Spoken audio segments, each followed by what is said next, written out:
So hello and welcome back to another video. তো শাকিব খানের নতুন মুক্তি পাওয়া ছবি বরবাদ সিনেমাটা সিঙ্গেল স্ক্রিনে কেমন চলছে সেই সমস্ত বিষয়বস্তু নিয়ে কথা বলবো। দেখো, মাল্টিপ্লেক্স চেন থেকে বা ন্যাশনাল পেজ থেকে এই সিনেমাটা দুর্দান্তভাবে ব্যবসা করছে সত্যি কথা বলতে, এবং এই সিনেমাটা মাল্টিপ্লেক্স ন্যাশনাল পেজ থেকে চেন থেকে মোটামুটি এই সিনেমাটা প্রায় 1.5-2 কোটি টাকার কাছাকাছি বক্স অফিস কালেকশন অলরেডি করে ফেলেছে। এবং সিনেমাটা পুরোপুরি সিঙ্গেল স্ক্রিনের উপর কিন্তু নির্ভর করে আছে। এর পিছনে রিজনটা হচ্ছে, দেখো, মাল্টিপ্লেক্স ন্যাশনাল প্লেক্স চেন থেকে যেরকম কাইন্ড অফ সোর্স পায় বরবাদ, এবং যেরকম যেরকম মাল্টিপ্লেক্স আছে তুলনায় অনেক কম হয়। যেমন আমাদের ওয়েস্ট বেঙ্গল মার্কেটেও তাই। তো ওয়েস্ট বেঙ্গল মার্কেটে একটা সিনেমা যদি 80 লাখ 1 কোটি টাকা বক্স অফিস কালেকশন করে একটা উইক থেকে, তাও আমরা সেটাকে ভালো ভাবি।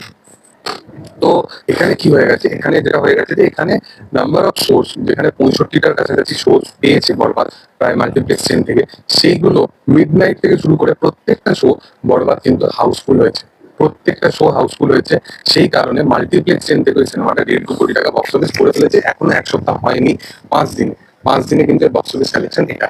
এবার আগামী দিনে আরো বেশি কালেকশন হতে চলেছে। আজকে সানডে আছে, আরো বেশি এই কালেকশনটা 10x হবে। এবং সিঙ্গেল স্ক্রিন থেকে সিনেমাটা প্রায় 16 থেকে 17 কোটি টাকা তার 5 দিনে কালেকশন করে ফেলেছে। এবং আগামী দিনে আরো এই কালেকশনটা বেটার হতে চলেছে, কারণ আগামী যে সপ্তাহগুলো আসছে সেখানে কিন্তু বরবাদের জন্য সিঙ্গেল স্ক্রিনে যে সমস্ত মালিকরা আছে তারা কিন্তু আলাদা রকম প্ল্যান করে গেছে। তারা অলরেডি বরবাদকে রেন্টালে ডিস্ট্রিবিউটরশিপ তাদের নিয়ে রেখে দিয়েছে, যাতে বরবাদ সিনেমাটা সিঙ্গেল স্ক্রিনে সেকেন্ড উইকেও রমরমিয়ে চলে। তো এই রকম কাইন্ড অফ ভাবনা চিন্তা নিয়ে কিন্তু ডিস্ট্রিবিউটররা আলাদা রকম ভাবে থিঙ্কিং করে নেমেছে, যে তারা জানে যে তাদের এই সিনেমাটা একটা ভালো জায়গায় সাফল্যতা নিয়ে আসতে চলেছে।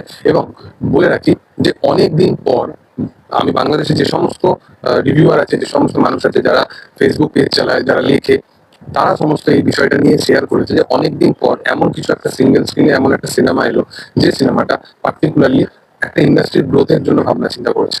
এবং ইন্ডাস্ট্রির গ্রোথ হবে অবশ্যই, কারণ তোমরা এটা জানো যে দেবদাস যখন খাদান এলো, খাদান সিনেমাটা কিন্তু এমন একটা সিনেমা যেখানে কিন্তু যে সমস্ত সিঙ্গেল স্ক্রিন, যেখানে সিনেমা দেখতে যাওয়া লোক ভুলে গেছিল, সেই সমস্ত জায়গাতেও কিন্তু রমরমিয়ে চলেছে খাদান। এবং এর পিছনে একটা প্রমোশনাল স্ট্র্যাটেজিও ছিল এবং সব ছিল, এবং ইচ্ছা সিনেমাটা ভালো হতে হবে। তো বরবাদের ক্ষেত্রেও কিন্তু সেম জিনিসটাই হচ্ছে। এই কারণবশত বরবাদ এতটা পরিমাণে এগিয়ে আছে আজকের দিনে, এবং সিঙ্গেল স্ক্রিনে বরবাদ কিন্তু চলছে। এর পিছনে রিজনটা হচ্ছে এইরকম মাস কমার্শিয়াল সিনেমা কিন্তু বারবার আসা, এটাই হচ্ছে কারণ। তো যাই হোক, তোমাদের কি বক্তব্য এই বিষয়বস্তু নিয়ে তোমরা অবশ্যই কমেন্টে আদর। ভিডিও ভালো লাগলে অবশ্যই লাইক সাবস্ক্রাইব করবে। Thank you all.